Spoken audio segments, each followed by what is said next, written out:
Televisioon siin.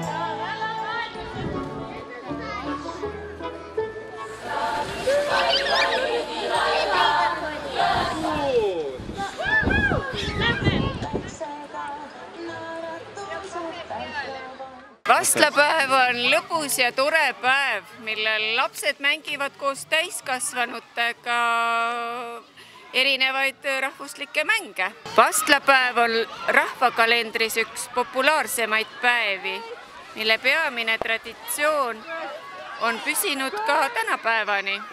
Lapsed teavad, et vastlapäev sümboliseerib hüvasti jäetud talvega ja kevade saabumist. Õpetajad püüavad lastele edasi anda selle püha olemust ja traditsioone, rääkides, kuidas meie esivanemad vastlapäeva tähistasid. Kõige olulisem on see, et lastele oleks lõbuks.